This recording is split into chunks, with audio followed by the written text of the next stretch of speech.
Assalamualaikum warahmatullahi wabarakatuh. Alhamdulillahirrabbilalamin. Wassalatu wassalamu ala asyrafil anbiya'i wal mursalin wa ala alihi washabihi ajmain. Puji dan syukur kepada Allah yang mana oleh Allah telah melimpahkan rahmat dan kesehatan kepada kita semua sehingga sudah bisa hadir ke tempat yang sangat mulia ini. Assalamualaikum kita tidak lupa kita sajikan pengenalan besar Muhammad sallallahu alaihi wasallam yang mana oleh beliau telah membawa kita di alam dunia ke alam yang pertama. Jadi untuk hari ini kita akan lanjutkan materi kita, materi FDS atau P2K2 dengan modul pengasuhan dan pendidikan anak. Masih ingat ibu-ibu apa itu P2 dan K2? Iya, P2 dan K2 adalah pertemuan peningkatan kemampuan keluarga atau disingkat dengan P2 dan K2. Dalam bahasa istilahnya kita FDS, Family Development Session. Jadi untuk hari ini kita lanjut kepada sesi kedua dari dampak negatif kekerasan pada anak. Jadi pada materi yang lalu kita sudah membahas masalah orang tua adalah contoh bagi anak. Jadi untuk hari ini kita akan membahas masalah dampak negatif kekerasan pada anak. Yang pertama dampak fisiknya. Dampak fisik bisa dilihat pada ini picture ini. Dampak fisik seperti kekerasan, tampak pemarah, agresif, tidak terjadi dan sulit berkonsentrasi belajar.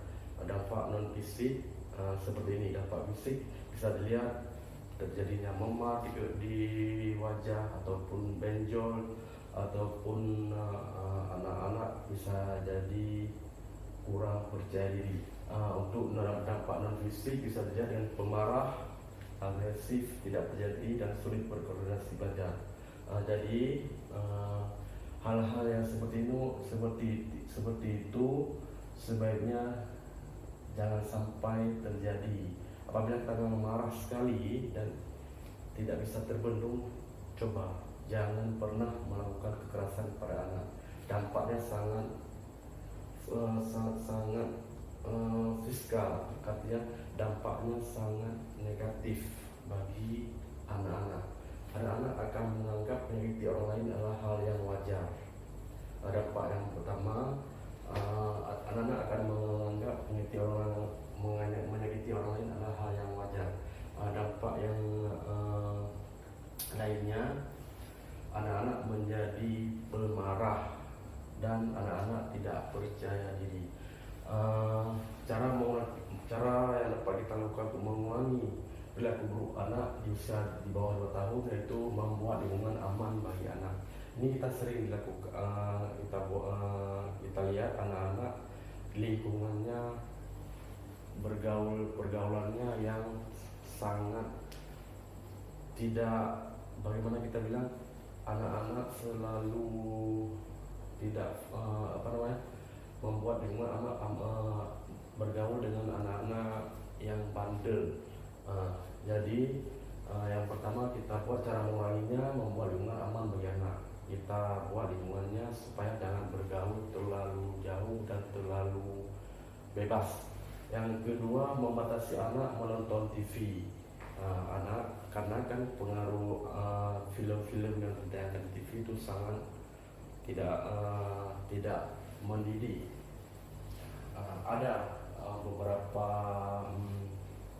tayangan yang mendidik anak-anak, tapi ada juga ada beberapa tayangan yang dapat merusak wawasan anak-anak. Misalnya seperti Smackdown, itu tidak wajar kita tontonkan beranak-anak.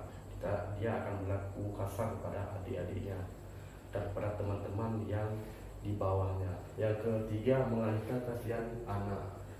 Yang keempat, menjelaskan akibat perilaku buruk. Ini biasa sering dilakukan anak-anak pada waktu misalnya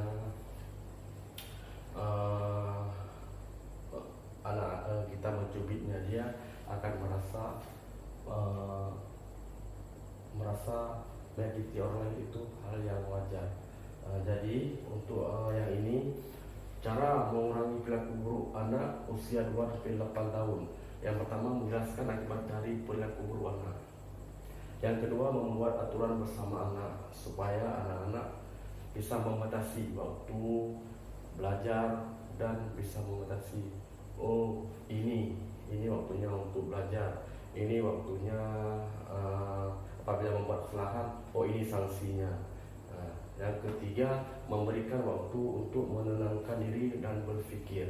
Berilah kesempatan pada anak supaya berpikir, jangan ditekankan, apalagi diberikan hukuman yang tidak sewajarnya. Yang keempat, melakukan tindakan yang tidak berbahaya dan hanya untuk menarik perhatiannya saja. Jadi untuk sesi yang ini, cara mengurangi perilaku anak ada 4.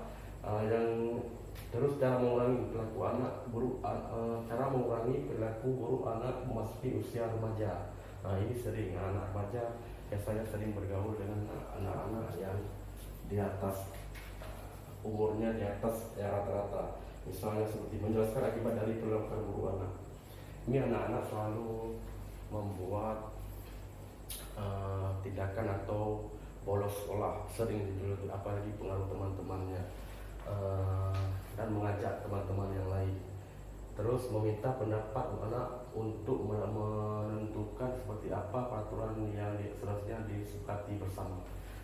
Apabila ada peraturan, kita buat peraturan yang bisa disepakati oleh anak. Misalnya, anak kalau misalnya terlambat pulang sekolah, apa sanksinya? Terus ada anak apabila memang tidak mau mengaji, apa sanksinya?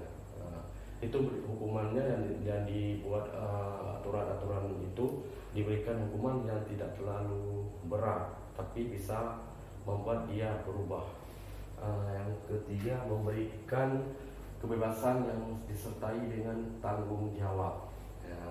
Jadi memberikan kebebasan, dalam arti bebas melakukan apa saja, tapi dalam koridor yang bisa dipertanggungjawabkan. Artinya sesudah kita menyuruh sesuatu, tapi dia harus bisa bertanggung jawab dengan apa yang harus dia kerjakan. Misalnya dalam sebuah dalam rumah tangga, sering dia tugasnya untuk paginya sesudah makan mencuci piring, terus sesudah makan ataupun sesudah salat dia harus belajar, tidak boleh langsung keluar bermain. Itu aturan-aturan yang harus dia buat supaya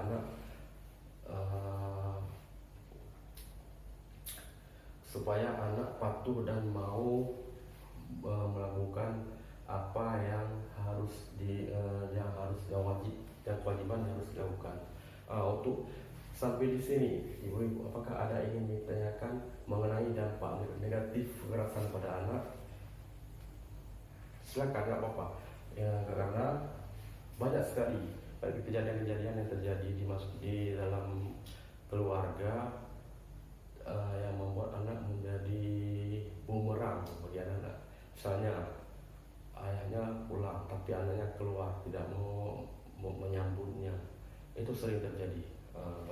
Jadi bagaimana sikap kita selaku orang tua supaya tidak anak-anak apabila pulang kita disambut dengan meriah, dengan antusias. Itu caranya ibu mungkin lebih paham dan lebih berpengalaman ibu ketimbang saya selaku sebagai orang yang hanya sebagai anak-anak dan anak-anak di bawah ibu-ibu. Jadi kalau memang nggak ada pertanyaan, jadi untuk hari ini saya cukupkan sampai di sini. Dan jadi untuk yang dampak negatif kekerasan anak bisa kita simpulkan bahwa anak-anak kalau misalnya sudah membuat peraturan sendiri, dia akan berpikir 2 kali untuk membuat kesalahan. Kenapa seperti itu? Karena kalau misalnya dia melakukan kesalahan, dia harus mempertanggungjawabkan akibat dan harus mempertanggungjawabkan apa yang telah disepakati.